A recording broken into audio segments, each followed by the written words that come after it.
I kept dreaming that I was pregnant with my alpha roommate's child, and being forced to call him husband, marked by him. Damn it, why the hell would an alpha like me have dreams like this? 1. I was lying on my side, half awake, when suddenly a scorching chest pressed against my back. A faint, pleasant scent of minty pheromones wafted in. He held me possessively yet gently, one hand lightly caressing my swelling stomach. You've worked hard being pregnant, baby. Pregnant again. I wanted to curse, but my mouth betrayed me, blurting out a ridiculously flirtatious line. Wouldn't be hard if my husband gave me a kiss. The man behind me chuckled. His voice was low, hoarse, and incredibly attractive. Then kisses started raining down on the back of my neck, my ears, my cheeks. I struggled to turn around. A painfully familiar handsome face came into view. I jolted awake again, springing straight out of my dorm bed. I felt utterly screwed over. My pheromones almost accidentally leaked out. After a moment to collect myself, I pulled open the curtains and saw Carter slipping on his jacket. A top-tier alpha was impressive even in simple gestures. Even his back radiated dominance, broad shoulders, narrow waist, presence impossible to ignore. I pressed my lips together, scowling. Damn it, what the hell was happening? Lately, I kept having the same dream. In it, my alpha roommate Carter and I had this outrageous AA romance. I would whimper, calling him husband, while he bit my neck, infusing me with his dominant pheromones. I even got pregnant with his child, my stomach growing day by day. Every time I woke up from that ridiculous dream, my heart raced and I was drenched in sweat. If I were an Omega, maybe I'd be deliriously happy right now, but I'm an alpha, god damn it, not a top-tier one like Carter. Sure, but little Omegas chasing me lined up from the dorm door all the way to the sports field, so why the hell was I having these insane dreams? 2. I dragged myself out of bed, feeling miserable. The noise naturally caught Carter's attention. The young alpha casually turned to look at me, his dark eyes sharp. Up, going to play ball? Need a guard? No. I hooked my foot around the messy slippers. Because of that damn dream, my tone wasn't exactly friendly, actually, a little nasty. Carter paused, his voice softening slightly. Something wrong? Not feeling well? No. Then why not go? Didn't you used to love following me to the court? I sighed irritably. Bro, I already made plans to watch a movie with an Omega. You're not a kid, can't you play with them on your own? Carter's previously calm expression immediately went cold. Suit yourself. He turned and left. The dorm door slammed with a bang that shook me, and I realized I'd probably pissed him off. Dylan, who had been gaming nearby, glanced at me, hesitant. Hunter, did you fight with Carter? No. Then what's up with you lately? Always avoiding him, being rude. Weren't you too close before? I rubbed my face and sighed. Damn it, I just can't say. I couldn't exactly tell him that an alpha, kept dreaming I was pregnant with Carter's kid and had no one to vent my frustration at. Dylan didn't press, just teased. So why act all moody like that, making it seem like Carter wronged you? His words made me feel a little guilty. True, Carter hadn't done anything to me, and he didn't know about my disgusting dream. Why was I taking it out on him? If he, an alpha, knew what another alpha, had been imagining in that dream, he'd probably be even angrier. I hesitated for a moment, cancelled my previous date with that little Omega, and went after him. 3. By the time I got to the basketball court, Carter had already changed into his jersey and was sitting on the sidelines. Several Omegas glanced at him shyly, but his face remained cold and distant. I walked over, stood next to him, and tried to be friendly. Carter, I'm here. Carter raised an eyelid and looked at me indifferently. Not on a date? I gave a sheepish smile. Date? No. I came here to play ball with you. Carter scoffed. Right. He's still mad. I quickly sat down beside him, keeping my head low, trying to apologize. My bad. I had a nightmare during my nap. Woke up cranky. Didn't mean to act that way with you. What dream? I blinked. Just a pretty scary one. Anyway, don't be mad. Okay. How about I take you out to eat after the game? Carter's expression softened a little. He tilted his head toward me, brushing down a stray tuft of hair that had been messed up while I slept. Not just because you're going on a date with an Omega. Ha! No way. You're the most important. Alright, I forgive you. Carter smiled. A usually cold, aloof alpha smiling. It was really good looking. Almost exactly like in my dream. When he was gentle and comforting me, I cleared my throat and quickly looked away. I was afraid that if I looked any longer, tonight's dream might turn from bedroom intimacy into a basketball court scenario. Yeah, the kind where I'm still pregnant. 4. After changing into our basketball jerseys, Carter and I hit the court. For an alpha, basketball was more than a game, it was a chance to show off, to radiate charm. The clash, the contact, the adrenaline, it all made the blood pump. Alphas often skipped using scent blockers intentionally. They wanted their subtle, provocative pheromones to stir the omegas into cheering wildly. Unfortunately for me, most of those cheers were for Carter. He controlled his pheromones perfectly, barely sweating, yet he still drew all the attention. This naturally annoyed the ordinary alphas, who occasionally tried dirty tricks. Carter just brushed past them effortlessly, paying no mind. He made one three-pointer after another, but then, an alpha prepared to trip him, and this time it seemed hard for Carter to dodge. I frowned. In a split second, I charged and shoved the guy out of the way. After all, I owed Carter one. Still, maybe because of these pregnancy dreams weakening my reflexes, or maybe I'd overestimated my strength, the shove backfired, and I went crashing to the ground. Ugh, pain shot through my foot. My vision blacked out for a moment, and I immediately wanted to stand and punch the idiot. Suddenly, the court filled with a sharp, dominant scent of mint. Cool, strong, aggressive. The alpha who had just hit me fell to his knees in pain. Carter, unfazed, squatted in front of me with a calm, serious expression. Hunter, is it hurting badly? I glanced at him, then at the whining alpha. I had an epiphany. Wow, top-tier alpha pheromone suppression really was insane. I grinned sheepishly. It's okay, probably just a twist. You keep playing. I'll head to the med bay myself. I'm coming with you. Thinking he meant to help me walk, I didn't refuse. Might as well use this as a chance to get closer to him, to make up for my shameless behavior in the dream. I offered my arm, ready to stand. The next second, Carter scooped me up horizontally in his arms. I froze, stunned, leaning against him as he carried me. 5. On the way, I had no idea how many people's shocked glances we drew. By the time I struggled slightly, we reached the med bay. Sitting on the bed, I gritted my teeth. Carter, could you just help me walk? Why do you have to carry me like this?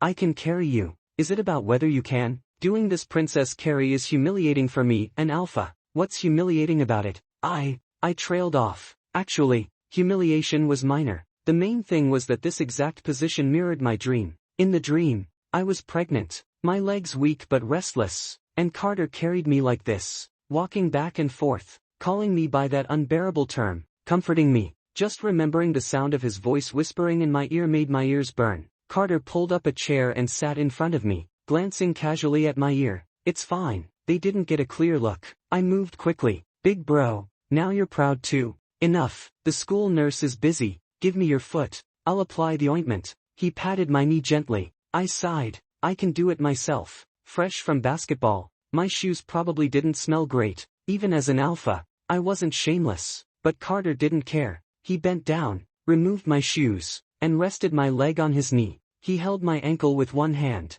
examining the sprain carefully. Seeing that he genuinely didn't mind, I stopped resisting, letting him apply the ointment. His touch was so meticulous and gentle that I couldn't help but yawn. Tired? A bit. Been having too many dreams lately. Not sleeping well. Carter glanced at my treated foot and gently set it down. Then sleep here for a bit. I'll get the nurse to prescribe some medicine. There are quite a few people. It'll take a while. I didn't overthink it, just lazily thanked him. Thanks. I'll take you out to eat once I wake up. No trouble at all. Carter raised a hand as if to pat my head, but it settled on my shoulder instead. Sleep. I closed my eyes contentedly. The scent of the ointment mixed with the faint lingering mint from Carter's pheromones, and I quickly fell asleep. In my dream, the basketball court scene replayed. I was pregnant, carelessly playing basketball. Someone nudged me lightly, and Carter, full of protective fury, raised a fist toward the culprit. Minty pheromones filled the air, pressing and overwhelming. I hugged him,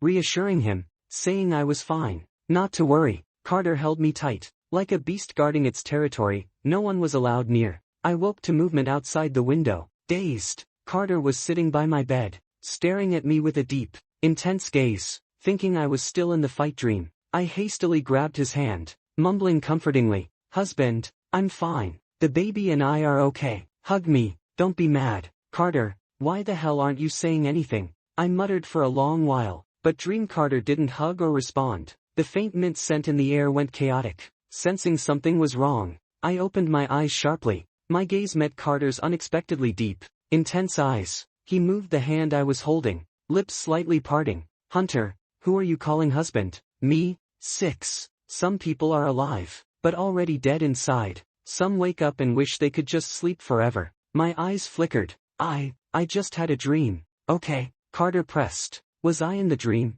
Not really. Then why did you call my name? I twisted my mouth. Fine, yeah, you were in it. Carter looked at me seriously. So, what did you dream about me that made you call me husband? Anne. He paused slightly and leaned toward me. What do you mean by, the baby in your belly? I stiffened, staring him straight in the eyes. Up close, I could see the perfect curve of his eyes and the playful curiosity shining in them. Carter, can I not tell you? No. I took a deep breath. A few rounds of curses swirled in my mouth before turning into a half-threat, half-smile. I don't care if I can or can't. If you keep asking, we might have to fight. And a fight with bruises isn't going to end well. Carter straightened. Fine. I won't ask then. Seeing him actually calm, his pheromones peaceful, I guessed I'd managed to brush it off. But there was no way Carter was that naive, right? I squinted. Suspicious. 7. Turns out, he wasn't. Alpha bodies function differently, everything is heightened.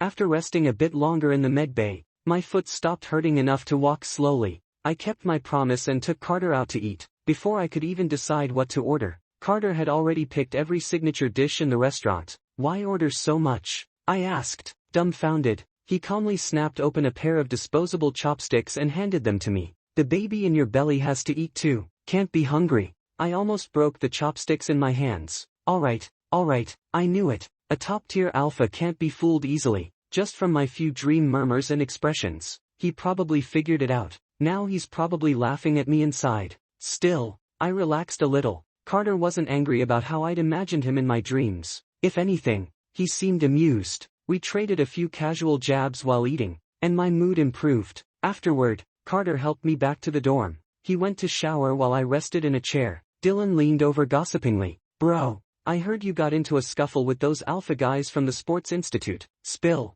I lazily pointed to my slightly swollen foot. See this? This is the heroic mark of a battlefield alpha. That guy was basically on his knees calling me Dad. But people say you were knocked down, and Carter came with pheromone suppression to get revenge, then carried you to the medbay. I shot him a cool glance, explaining with my neck stiff. If I hadn't saved him, it'd be Carter's foot swelling now. Okay. Dylan burst out laughing like a quacking duck. Alright, so you're the one with a swollen foot who secretly went and beat him up too. Ha! Still won't brag about it. When did your pheromones get that strong? I froze. Beat him up? Who beat who? Just then, the bathroom door opened. Carter stepped out, shirtless, towel in hand. After basketball, his young, tall, alpha muscles were still slightly pumped, defined and perfect. I felt a jolt at my brow. I couldn't help thinking of the aggressive mint scent I'd smelled in the medbay. That lingering dominance, it's what alpha power leaves behind after a fight. Turns out he'd gone after that guy while I was asleep.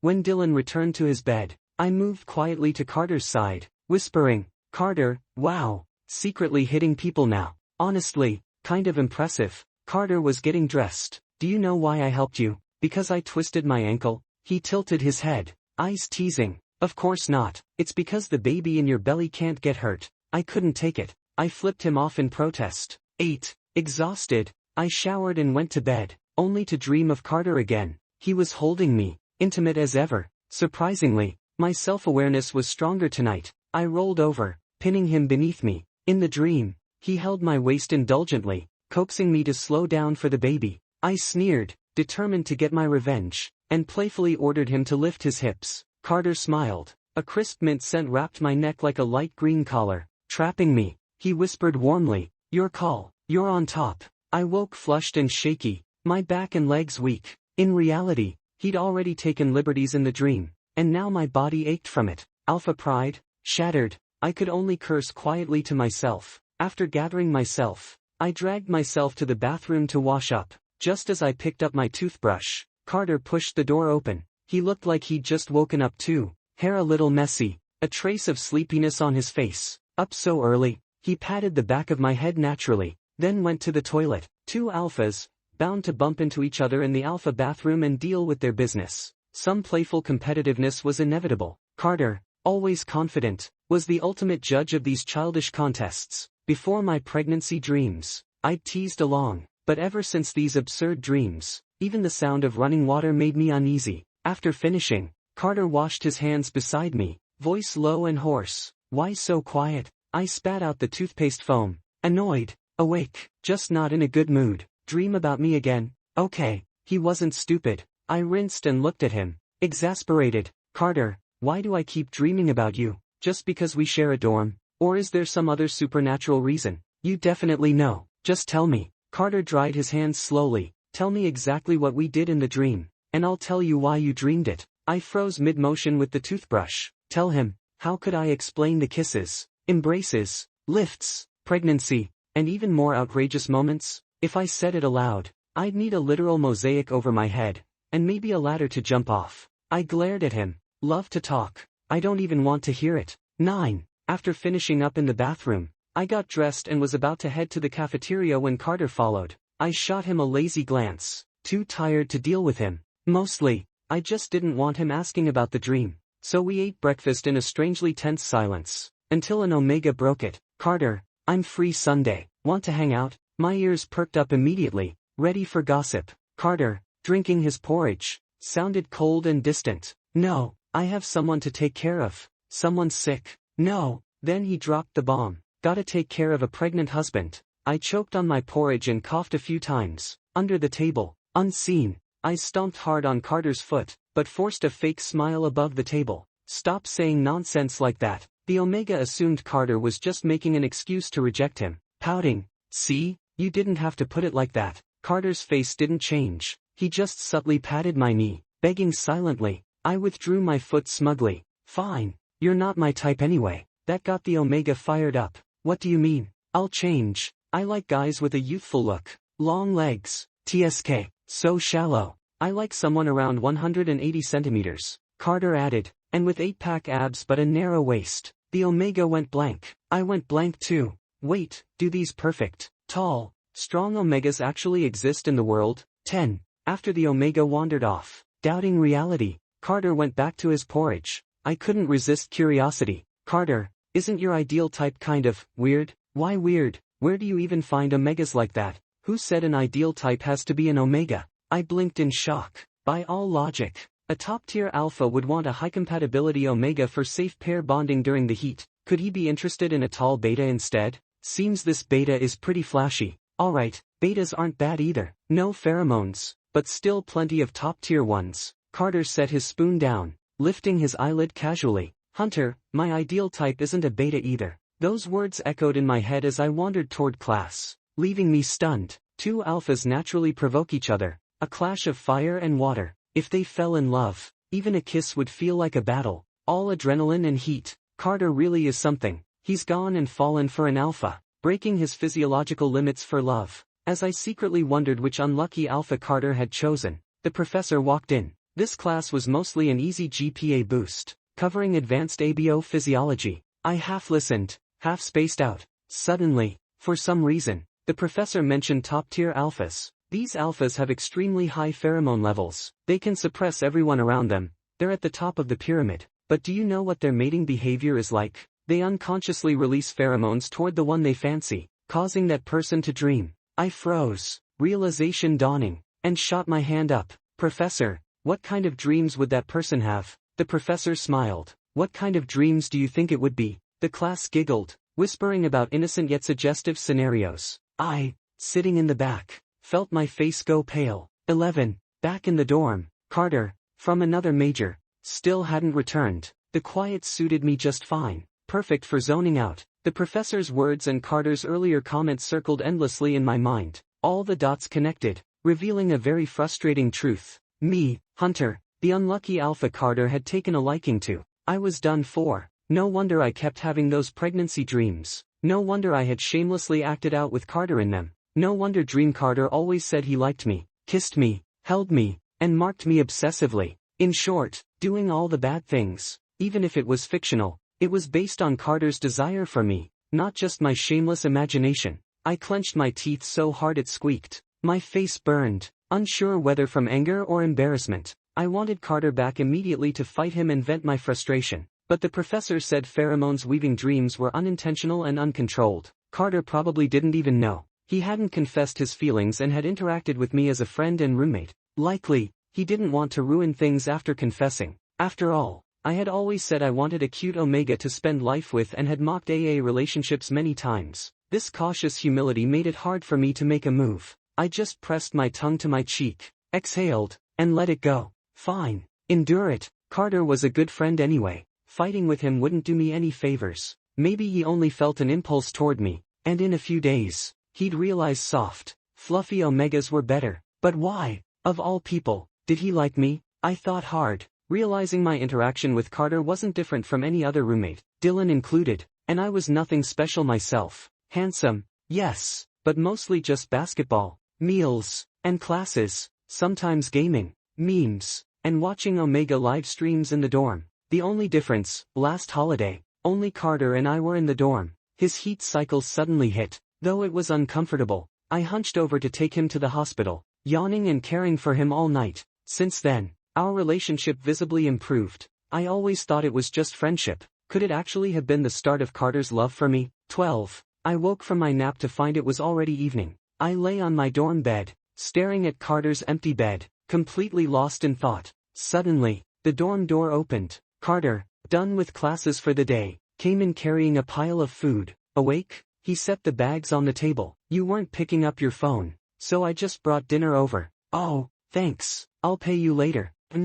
Carter nodded coolly and went to the bathroom to wash his hands. I got out of bed, lazily rifling through the bags. Lemon tea, my current favorite. Shrimp noodle soup, my new obsession this semester. I realized, vaguely, that whenever I craved something, it seemed to appear frequently in my meals, and it was always Carter who brought it. TSK, Carter really is. I stood there, feeling a complicated mix of awkwardness and confusion. Eventually, I turned back and climbed onto my bed. No way was I eating for his sake. A little while later, Carter finished washing his hands and came out. He noticed the bags had been touched but the food remained untouched. You're not eating. No, you eat it. What's wrong? Nothing, just want to sleep a little more. I lowered the bed curtain, blocking his view. He didn't say anything else. I vaguely felt him watching me for a moment before he went to eat. The smell of the shrimp noodles made my mouth water, but I couldn't show it. If I wanted to remain just friends with Carter, I had to maintain the facade of friendship,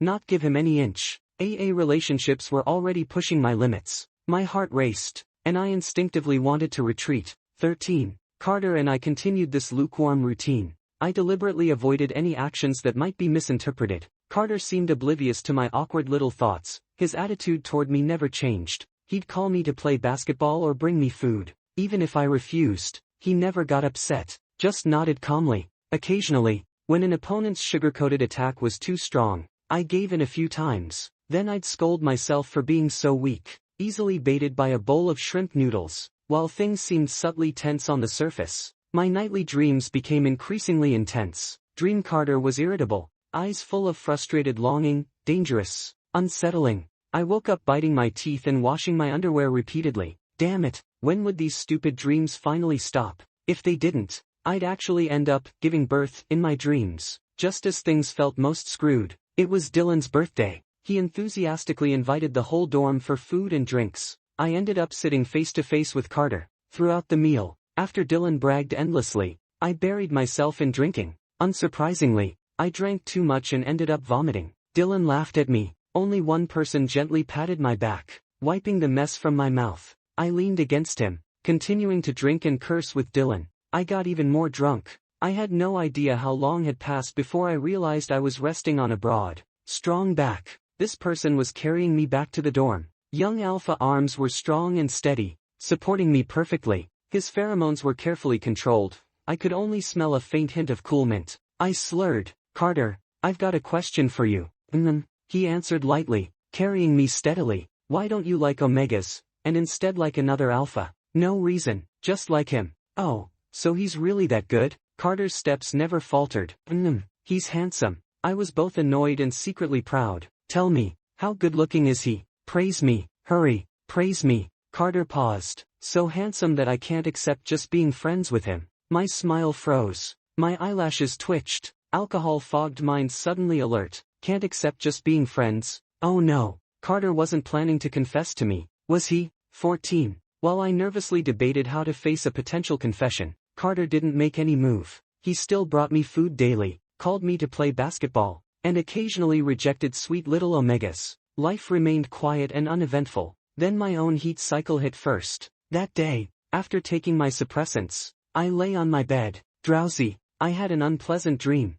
Carter was there, holding an omega in front of me, saying he didn't like me anymore. Then he turned away coldly, leaving me, pregnant in the dream, frozen in place. My chest felt heavy, like a block of iron. I woke up, gasping, and my previously controlled pheromones went haywire again. Just then, Carter pushed the door open. His nose twitched, and his brow furrowed slightly. "Your heat hit." I glared at him. "What do you think?" Carter sensed something off, put down his bag, and came to my bed, observing me closely. His gaze was dark and intense, tone gentle but firm. "Suppressants? Taken." I sighed in frustration. "If you feel uncomfortable, go wait outside for a bit. Otherwise, I'm afraid you'll smell me and want to fight." "No, you're a top-tier alpha. You shouldn't be affected. Only my injured world is in chaos." I scowled further. Carter opened the window for ventilation and returned. "Still uncomfortable?" I want to bite. Really want to bite. But I had no omega to vent on, so I had to hold it in." Carter stared silently. Suddenly, he flipped onto my bed. He was slightly taller than me, his alpha frame among the most imposing. The bed suddenly felt almost too small. I blinked. "Carter, why are you on my bed?" The dim bed light from the curtain didn't stop me from noticing Carter tugging his t-shirt collar slightly open, his long, elegant fingers pulling the fabric. He slowly moved closer. "Hunter, bite me." 15. I froze. What the hell? Bite who? Bite him? Me? Bite Carter? A top-tier alpha's innate pride and dominance meant no one could covet their glands, let alone bite them. Only they could bite others and command submission. But now, Carter was bowing his head in front of me, letting me bite him. It was intoxicating, inflating my ego, making me dizzy with confidence. I stared at his neck and swallowed hard. Really okay if I bite? Okay. He beckoned me over. "Come here." Like I was under some spell.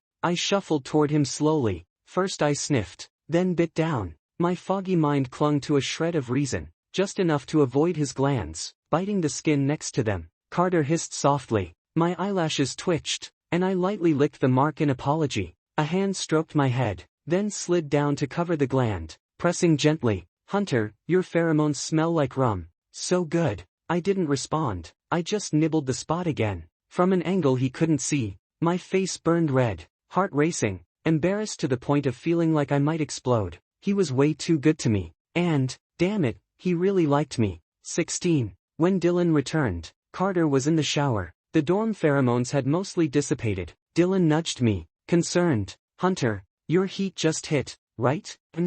I knew something smelled off. "Go away." After teasing him, I sighed. "Bro, what do you think of AA relationships?" Dylan glanced at me. "Bro, I like omegas." I was confused by his sudden disclosure. "So?" He frowned. "Means we're not a match." I rolled my eyes. "I wasn't talking about you. Have some shame." "Good, bro. I'm a staunch AO guy. I almost thought I'd charmed you." He relaxed, letting go of his protective stance. "So why'd you ask about AA? You haven't taken a fancy to an alpha, have you?" I looked away awkwardly. "No, just a soft spot for one alpha." "What soft spot?" He willingly offered his neck for me to bite. Dylan clapped his hands. "Wow, he really loves you." And I scratched my still warm cheek. He said my pheromones smell nice, made me blush and my heart race. For a moment, I almost wanted to accept his attention. Dylan clapped again. "You love him too. You both love each other, locked in and falling straight into love. You're the one who loves." I snapped, embarrassed, about to hit him in the face when the bathroom door opened. Carter walked in. He glanced at me and casually asked, "Love what?" I was about to brush it off, but Dylan, mouth like a loose cannon, spilled it. Hunter said some alpha let him bite his neck, made him excited. "Shut up." I shoved his mouth shut, threatening with each word. Dylan muttered his apology. I released him, still not daring to look at Carter. Dylan, thinking I didn't want private matters broadcast, laughed and dropped it, but then his expression turned strange. "Why's there a bite mark on your neck? Who's bold enough to bite you? Insane." "Hunter, tell me." He seemed to realize something, glancing between me and Carter, expression full of colorful, meaningful implications. 17. Using the excuse of his grandmother's wedding, Dylan hurriedly fled the dorm. Before leaving, He silently mouthed 2 words. Awesome. I flipped him off in response. After Dylan left, the dorm fell quiet again, only the sound of Carter's hairdryer filling the room. His indifferent attitude made me want to step closer. I climbed down from the bed, leaning against the bathroom doorframe. Carter, you heard that just now, right? Heard what? He lifted his eyelids, meeting my eyes in the mirror. I cleared my throat. Don't play dumb. Dylan said you love me. I heard it. I do love you. His blunt admission left me speechless. All I could manage was, I know. I'm not blind. Carter hummed softly, turned off the hairdryer, and walked toward me. My previously relaxed posture instantly stiffened, eyes darting nervously. He lowered his gaze to me. Hunter, your bite hurt a little. Cough. Didn't you ask me to bite? I did. So, want to take responsibility? Seeing me dumbfounded, he continued. I don't let bites go to waste, so want to maybe start a relationship too? The air at the bathroom door felt charged. I looked at him, leaned in, kissed him quickly, and pulled back. Deal. Romance this cool. I want to try it. After all, I had bitten him once, so letting him bite back was fair. Mainly, I didn't want to keep things as just friends anymore. 18. My words sent a minty scent spiraling through the air. Alpha instincts made me feel provoked, a little tense. But then, gently encircled, Carter's gaze darkened. Just because I let you bite me once? Of course not. I wouldn't be that cruel. I only start a relationship if I like someone. Then I'm happy. His eyes sparkled with unguarded affection. He leaned closer, seemingly about to kiss me again. I tilted my head, smirking. Wait, Carter, still haven't finished asking. What else? Why, do you love me so much? Don't tell me it was love at first sight. Carter hooked his arm around my waist, drawing me close. Freshly showered, he smelled clean, pheromones blending naturally, stirring an intimate tension. Sort of, he said. At first, you were fun to be around, easy to like at first glance. You're lazy like a cat, yet warm like a dog. That holiday, when I had my heat, you took care of me. I just wanted a good friendship. But the more I got to know you, the more I wanted to possess you. This possessiveness means I don't want to be just friends. But I couldn't say it, since you only care about omegas. I clicked my tongue. No wonder, you only let me dream about it. Carter smiled. Finished asking? I nodded. Yes, you. Before I could finish, he kissed me. Alpha kisses didn't play by strength. Once the initial awkwardness passed, only the desire to win drove us. I was inexperienced, slightly weaker. When he let go, I still looked dazed. Carter wiped my mouth, then leaned in to whisper in my ear. Looks like Dylan won't be back tonight, so I want to ask you something. I blinked. What? Carter, like, what exactly happens in your dreams? I had just kissed him. My face now fully flushed, bright red all the way down.